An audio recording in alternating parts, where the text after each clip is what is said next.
राजीव की family hall में बैठकर टीवी देख रही थी और उस वक्त रात के करीब 9:30-10 बज रहे थे और ये ऐसा वक्त होता था जब घर के सारे मेंबर्स बैठकर टीवी देखते थे, क्योंकि टीवी में उन सब का फेवरेट डांस कंपटीशन शो चलते रहता है। अब सब लोग बैठकर मस्त टीवी को एंजॉय कर रहे हैं और उसी वक्त राजीव अंदर के कमरे से एकदम कूदते हुए आता है। और वो जब कूद रहा था तो बहुत अजीब तरह से कूद रहा था, एकदम अपने घुटने को पूरा छाती तक एकदम लेके जा रहा था, ठीक। और साथ में अजीब हरकत भी कर रहा था, एकदम हाथ सबको यूं मोड़ के अजीब तरह से वो आ रहा था। वो जैसे ही हॉल में पहुंचता है तो हॉल में एक सोफा रहता है, उस सोफे से लंबी छलांग लगा के वो बाहर की तरफ भागने लगता है। उसकी ये हालत देखते हुए राजीव का चाचा और उसका छोटा भाई उसके पीछे पीछे दौड़ने लगते हैं और जो राजीव की माँ थी वो रोना चालू कर देती है। इधर राजीव जैसे ही गेट के पास पहुंचता है वो गेट फांद कर बाहर भागना चाहता था। हालांकि गेट में सिर्फ कुंडी लगी थी, वो चाहता तो कुंडी खोल के भी वो भाग सकता था, लेकिन वो गेट फांद के भाग रहा था। और उसी वक्त राजीव के चाचा और उसका छोटा भाई आकर उसको पकड़ लेते हैं। ये दोनों मिलकर पूरी ताकत से उसको नीचे उतारने की कोशिश कर रहे होते, लेकिन इन दोनों की ताकत भी राजीव के आगे कुछ नहीं थी। और राजीव जब बाहर भागने के लिए जो जोर लगा रहा था तो उसके अंदर से दो तरह की आवाज आ रही थी, जैसे कि आवाज आ रही थी जो बेहद ही डरावनी थी। उसी बीच उसकी दादी घर से विभूति लेकर आती है और उस पर छिड़क देती है। वो विभूति जैसे ही राजीव के शरीर पर पड़ता है राजीव वहीं पे बेहोश हो जाता है।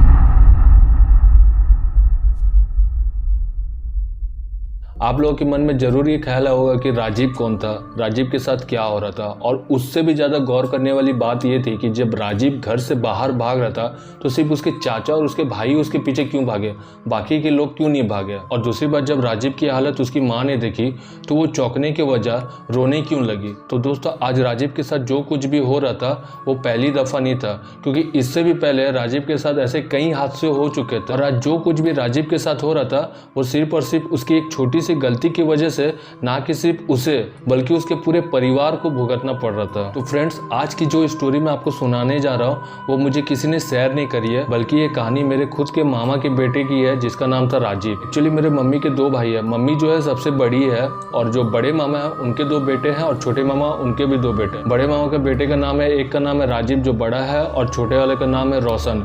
छोटे मामा का भी बेटे है, लेकिन हम लोग फोकस बड़े मामा के बेटे पर करें क्योंकि आज की कहानी स्पेशल फोकस राजीव पे करती है। और अगर छोटे मामा की फैमिली के बारे में बात करने जाए तो वीडियो और ज़्यादा काफ़ी लंबी हो जाएगी। और फ्रेंड्स, ये वीडियो को एंड तक जरूर देखना क्योंकि ये वीडियो बाकी सारी वीडियो से काफ़ी अलग होने वाली है, क्योंकि ये वीडियो कहीं ना कहीं आप लोगों को भी वो गलती करने से रोकेगी जो गलती राजीव ने करी थी। और सब तो नहीं, लेकिन कुछ की जिंदगी ऐसे ही गलतियों के कारण बर्बाद हो चुकी है। तो फ्रेंड्स, बिना देरी के शुरू करते हैं आज की इस डरावनी वीडियो को।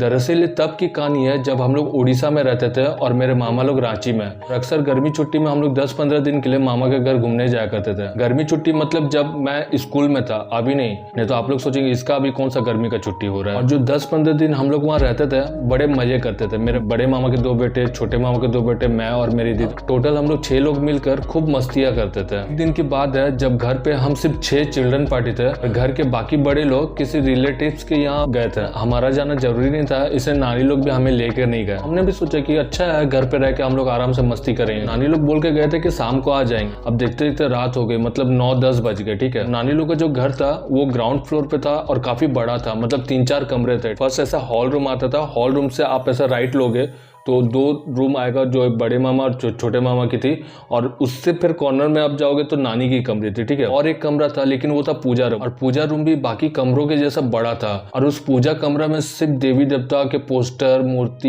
ये सब थे। ये सारे मूर्ति देख के तो मेरे को कभी कभी डर लग जाता था। पूजा रूम का हम लोग कुटी साल भी कहते थे। नानी लोग भी देवी देवता को काफी ज्यादा मानते थे। हॉल में कोने से लग के एक बेड थी, उसी बेड पर हम 6 लोग मिलकर मस्ती मजाक कर रहे हैं। घड़ी पे भी 10 बज चुके हैं, नानी मामा लोग कोई आया नहीं है, तो हम लोग भी अपना टाइम पास कर रहे हैं। अब हम लोग यहाँ खेल रहे हैं कि तभी अचानक पायल की आवाज आई, और ये आवाज किसी एक को नहीं, हम सबको आई। तो हमने सोचा शायद नानी लोग आ गए होंगे, तो हम भी यहाँ वेट करने लगे कि आके कॉलिंग बेल मारेंगे तो हम लोग तब जाके खोल देंगे। लेकिन थोड़ा देर हुआ, तब तक कोई कॉलिंग बेल नहीं, तो हमें लगा कि शायद कोई नहीं आया। उसके बाद फिर से हम लोग खेलने में बिजी हो गए। लेकिन उसी बीच में किसी ने ये नहीं सोचा कि वो पायल की आवाज किसकी थी, कोई ये ध्यान नहीं दिया। फिर थोड़ी देर बाद सेम वही पायल की आवाज। अब तो भाई हम सब की हालत खराब। अब हम सब मिलकर खामोश होकर एक दूसरे के चेहरे देखने लगे। इतने में फिर से रिपीट वही पायल की आवाज, छिन छिन छिन छिन छिन छिन छिन छिन छिन छिन। ऐसा लग रहा था जैसे अंदर के कमरे से कोई हमारी तरफ आ रहा है, जैसे कि हम जहाँ बेड पे बैठे हुए हैं ना, वहाँ मतलब अंदर से ऐसा छिन छिन छिन छिन करके आ रहा, फिर ऐसा छिन छिन छिन करके जा रहा है। उस वक्त को सिचुएशन याद करने से अब भी मेरा हालत खराब हो जाता है। अब हम लोग की हालत इतनी खराब हो चुकी थी कि हम लोग पूरे एकदम दीवार में चिपक गए थे। ठीक है, छोटे मामा के जो बेटे थे वो दोनों तो रोना चालू करते, क्योंकि छोटे छोटे थे, मतलब वही 7-8 साल के होंगे, तो वो लोग रोना चल कर, हम लोग सब डर के मारे चिल्ला रहे। उस जगह में सबसे बड़ी हमारी दीदी थी, तो वही एक हिम्मत दिखा रहे थे, क्योंकि मैं भी पूरा डरा हुआ था। और मैं और रोशन जो कि बड़े मामा का जो छोटा बेटा था, हम दोनों तो एक दूसरे को एकदम कस के एकदम पकड़े हुए थे। हमें तो एकदम बिल्कुल समझ में नहीं आ रहा था कि आखिर कौन है, अचानक से ऐसा अंदर से आ रहा है, जा रहा है, मतलब कुछ दिख नहीं रहा है, खाली बस पायल की आवाज छिन छिन छिन छिन छिन छिन छिन छिन छिन करके जा रहा है। लेकिन उस सिचुएशन में एक बंदा था जिसको देखने से ऐसा लग रहा था कि उसको कोई असर ही नहीं हो रहा है। वो था राजीव। फेस को एकदम सीरियस बना के हम सबको ऐसा देख रहा है। उसके मुंह से एक शब्द भी नहीं निकल रहा था, लेकिन अभी भी वो पायल की आवाज हर 3-3 मिनट में मतलब ऐसा आ रही है, जा रही है, छिन छिन छिन छिन छिन छिन छिन छिन छिन छिन। फिर पूरे आधे घंटे की वो दहशत भरी माहौल के बाद घर के बड़े लोग घर पे एंटर करते हैं। उसके बाद जाके हम थोड़ी सी चैन की सांसें लेते हैं, और जैसे ही नानी लोग आती है वो पायल की आवाज भी बंद हो जाती है। अब हम सबका तो हालत खराब था, बोल भी नहीं पा रहे थे, लेकिन फिर भी हम लोग नानी लोग को बताना शुरू करते कि क्या क्या हुआ हमारे साथ। क्या हम लोग चुपचाप बैठकर खेल रहे थे और अचानक से पायल की आवाज आती है और अंदर से आ रही है, जा रही है, ऐसा करके पूरा हम लोग पूरा स्टोरी बताते हैं। जब ये सब मामा लोग सुनते हैं तो उनको थोड़ा अजीब लगता है, मतलब कोई विश्वास नहीं करता हमारी बातों पर। इसी बीच नानी बताती है कि वो और कोई नहीं, हमारी घर की देवी थी जो हमारी रक्षा कर रही थी, क्योंकि रात बहुत हो चुकी थी और घर पे कोई बड़ा नहीं था, हम सब बच्चे थे, इसलिए वो अंदर से बार बार हमें देखने आ रही थी। नानी की ये बात सुन के सबने उनके हाँ पे हाँ मिलाना शुरू कर दिया। अब मुझे समझ में नहीं आया कि सही में वो घर की देवी थी या फिर नानी हमें चुप कराने के लिए ऐसी बात कहने लगी, क्योंकि कुछ एंगल से देखा जाए तो वो जो पायल की आवाज आ रही थी वो सही में अंदर से आ रही थी। अगर बाहर से आती तो हमें लगता है कि हाँ शायद बाहर से कोई कुछ भी भूत प्रेत कुछ भी हो सकता है, लेकिन वो अंदर से आ रही थी। जो कुछ भी था उसने हमें एकदम नुकसान भी नहीं पहुंचाया, तो मेरे को लगा कि शायद हो सकता है वो सही में घर की देवी ही होगी। और अगले दिन राजीव को बहुत तेज बुखार आ गया था, क्योंकि वो पिछले रात वाली घटना से काफी डर गया था, और इससे पहले राजीव को इतनी तेज बुखार कभी नहीं आई थी। और उस दिन मेरे को पता चला कि राजीव जो पिछली रात को जो शक्ल बनाई थी जो सीरियस वाली, वो एक्चुअली राजीव की डर के मारे उसकी हालत खराब हो गई थी, और इसीलिए शायद वो कुछ बोल भी नहीं पा रहा था। और घर में सबको पता था कि राजीव की जो परछाई वो काफी हल्की है, क्योंकि किसी के जो परछाई होता है ना, कड़ा होता है, जिसे मतलब बहुत जल्दी वो बंदा डरता नहीं है, और राजीव की हल्की है, तो वो क्या है कि मतलब कुछ भी ऐसा होता था तो उसको डर लग जाता था, उसका तबीयत खराब हो जाता था। खैर ये सब तो बचपन की बातें थी। उसके बाद राजीव 10th का एग्जाम दे के जैसे ही 11 में पहुंचता है तो उसके जो दोस्त सब थे वो सब बाइक से कॉलेज आने लगा। कोई नई बाइक लाता था, कोई अपनी पापा की बाइक लाता था, तो राजीव भी मेरे मामा से बाइक मांगने लगा, लेकिन मामा उसे बाइक नहीं देते थे। उनका कहना था कि राजीव जब कॉलेज चल जाएगा तब उसे एक नई बाइक खरीद के देंगे। अब जब से राजीव 11th में गया था वो अक्सर घर में झूठ बोलकर अपने दोस्तों के साथ बाहर कहीं घूमने चला जाता था। एक दिन राजीव क्या किया ना, वो घर से तो निकलता है स्कूल के लिए, लेकिन वो स्कूल नहीं जाकर अपने दोस्तों के साथ रांची में एक वाटरफॉल है जो कि काफी फेमस है, वहां वो चला गया घूमने के लिए। वहां पे ये लोग खूब एंजॉय किया, और घर आते आते इनको शाम हो गई, लगभग 7 बज गए थे। राजीव भी घर पहुंचा और घर में किसी को शक भी नहीं हुआ, क्योंकि राजीव की जो टाइमिंग थी वो फिक्स थी, क्योंकि अक्सर वो स्कूल के बाद ट्यूशन चल जाया करता था, और ट्यूशन से उसको घर आते आते 7 बज जाते थे, तो उसी अकॉर्डिंग उसने प्लान भी बना रखा था। लेकिन उस दिन वो ट्यूशन भी नहीं किया। अब यहाँ से शुरू होती राजीव की उल्टी दशा। वाटरफॉल से घूम के आने के बाद राजीव की लाइफ कुछ दिन तक नॉर्मल चल रही थी, लेकिन उसके ठीक 1-2 हफ्ते के बाद राजीव रात में सोए रहता है और उसे लगता है कि जैसे उसकी छाती पे कोई बैठा हुआ है। आंख बंद है, पूरा नींद में वो सोया हुआ है, लेकिन उसको लग रहा है जैसे उसके छाती में कोई बैठा हुआ है। हिलने की कोशिश कर रहा है लेकिन वो हिल नहीं पा रहा है, हाथ भी मतलब उसका एकदम जकड़ा हुआ है, मतलब एकदम नींद में सोया हुआ है, और पूरा उसको फील आ रहा है कि जैसे कि कोई ऊपर बैठा हुआ है, लेकिन वो कुछ कर नहीं पा रहा है। कभी कभी हमारे साथ भी नहीं होता है, जैसे कि हम ऐसा सोए हुए हैं और एकदम मतलब ऐसा लगता है कि जैसे कि बॉडी वॉडी एकदम हिल नहीं रहा है, ठीक वैसे ही। लेकिन यहाँ पे सिनेरियो कुछ अलग होने वाला था। तो फिर क्या हुआ ना कि राजीव की थोड़ी देर बाद आंखें खुलती है। हालांकि ऐसा कुछ तो दिखता नहीं जैसा वो सोच रहा था, लेकिन फिर भी आंखें खोलने के बाद वो काफी रिलैक्स फील कर रहा था। एकदम ऐसा लग रहा था जैसे कि उसका हाथ कोई जकड़ा हुआ है, अभी पूरा एकदम फ्री है, हार्ट बीट भी उसकी स्पीड चल रही थी। उसे डर भी लग रहा था, लेकिन फिर वो लेफ्ट साइड होकर अपने भाई को पकड़कर सो जाता है। रोशन भी उसी के साथ सोता था। फिर कुछ दिन जाता है, फिर से रात को राजीव को फिर से वही सेम एहसास, ऐसा लग रहा है जैसे कि उसके ऊपर कोई बैठा हुआ, उसको पूरा ऐसा घूर घूर के देख रहा है, और वही सेम राजीव कुछ कर नहीं पा रहा है। और ऐसा कंटिन्यूस उसके साथ जब 2-3 बार होता है, और फिर क्या करता है ना, रोशन को सारी बातें बताता है। तो रोशन जब उसकी बात सुनता है तो रोशन कहता है कि नहीं भाई ऐसा कुछ नहीं होगा, वो तुमको ऐसा लग रहा होगा।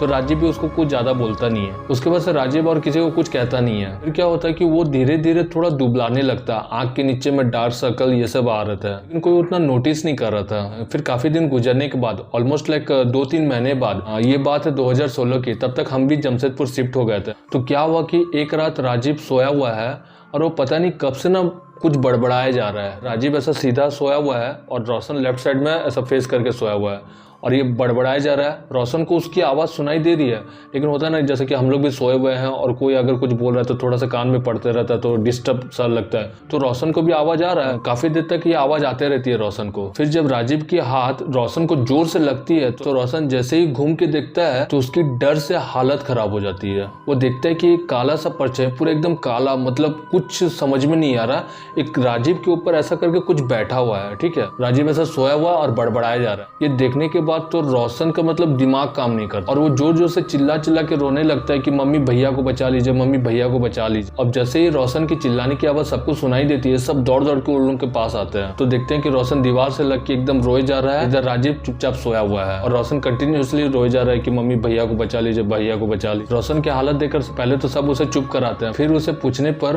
वो सबको सारी बात बताता है। ये सुनते ही वो लोग सबसे पहले घर में बनी कुटी साल में जाकर उसकी नानी उसकी मम्मी जाकर क्षमा मांगते हैं कि वो लोग से अगर कोई भूल पाप हो गया तो क्षमा करे, क्योंकि होता है ना कि कुछ ऐसा कुछ हम लोग से गलती हो जाती है जिसका दोष हमें लग जाता है, घर में ऐसे कुछ अनहोनी घटनाएं होने लगती है। और दूसरे दिन उसे एक बाबा के पास लेके जाते हैं।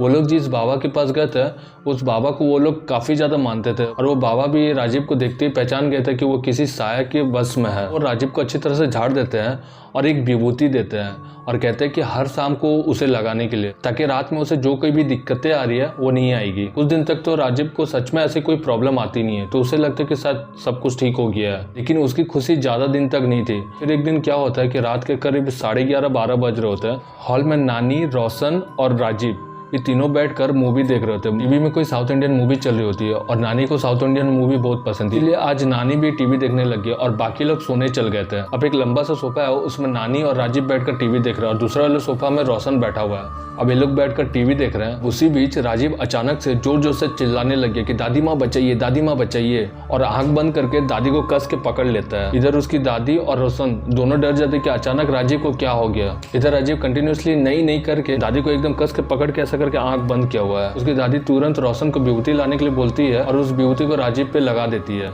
धीरे धीरे राजीव थोड़ा से शांत होता है। उसे पूछती है कि क्या हुआ, तो वो बोलता है कि हम लोग टीवी जब देख रहे थे तो अचानक दरवाजे से एक काला सा परछाई उसकी तरफ आते रहता है धीरे धीरे, तभी वो डर के दादी को कस के पकड़ लेता है। उसके बाद उन लोगों को समझ में आ गया था कि जो कुछ भी वो रात होने से ही राजीव के पास आ रहा है या फिर आ रही है।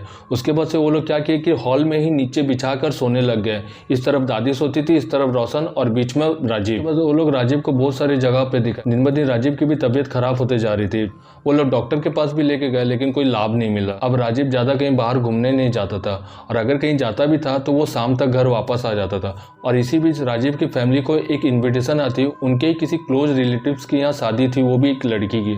तो घर के सारे फैमिली मेंबर्स उस शादी को अटेंड करते हैं, लेकिन राजीव और उसके मम्मी पापा शादी में नहीं गए क्योंकि राजीव की तबीयत खराब थी। अब रात में टाइमिंग शायद 12-1 बज रहे थे और जो लोग शादी में गए थे उनको भी आने में देर थी और तभी राजीव को अटैक आना शुरू हो जाता है। लेकिन आज जो कुछ भी होने वाला था उस घर में वो किसी ने कभी इमेजिन भी नहीं करा होगा। हॉल में नीचे राजीव और उसकी मम्मी दोनों सोया और उनके ठीक सिराने पे जो बेड है उस पे मामा यानी राजीव के पापा सोए हुए हैं। अब घर में पूरा सन्नाटा है, एकदम शांत, सिर्फ घड़ी की आवाज आ रही है, टिक टिक टिक टिक। और इतने में ही राजीव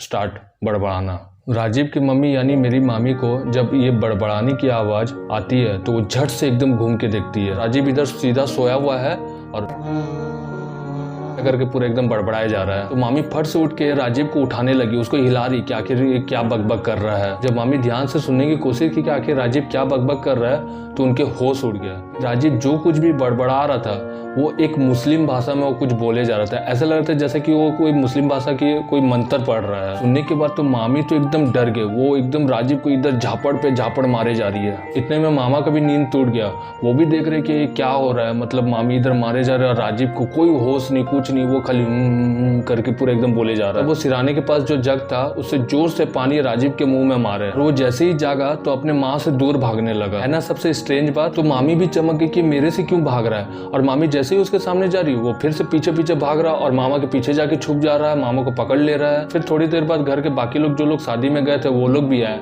उसके बाद सिचुएशन कंट्रोल होने के बाद राजीव सबको जो कुछ भी कहा वो और भी चौंकाने वाली बात थी। कहता है कि मैं जब सोया हुआ था तो मम्मी मेरे ऊपर आई और मेरा गला दबाने लगी और मुस्लिम में क्या क्या बोल रही थी, और मम्मी को देख के मैं इतना डर गया कि मैं फट से हनुमान चालीसा पढ़ने लगा। अब घर वाले तो पूरा कंफ्यूज हो गए थे कि आखिर इस घर में हो क्या रहा है। हालांकि इस सिचुएशन में अब जो कोई भी रहता है वो तो मामी की बात को भरोसा करता है। इसलिए वो लोग दूसरे दिन एक मौलवी बाबा के पास राजीव को लेके गए। वहाँ जाने के बाद मौलवी बाबा ने उनसे जो कुछ भी कहा उसे सुनकर उन सब के पैरों के नीचे से जमीन खिसक गई। मौलवी बाबा ने उन सबको बताया कि राजीव के शरीर को एक जिन ने कब्जा कर रखा है, और उस बाबा ने ये भी बताया कि वो चीज उस पर आया कैसे। तो वो थोड़ा सा हिंट देते हुए बस इतना बताया कि राजीव बहुत पहले कहीं गया था और वहीं से वो उस चीज को लेकर आया है। तो घर वाले भी सोचे कि राजीव तो कहीं ऐसा कहीं गया नहीं है, ऐसा कैसा हो सकता है। तभी राजीव ने एक बात बताई जो आज तक उसने सब घर वालों से छुपा रखा था। याद है मैंने आप लोगों को थोड़ी देर पहले ये बताया था कि जब से राजीव 11 में गया था तो अपने घर वालों से अक्सर झूठ बोलकर कहीं घूमने चल जाया करता था,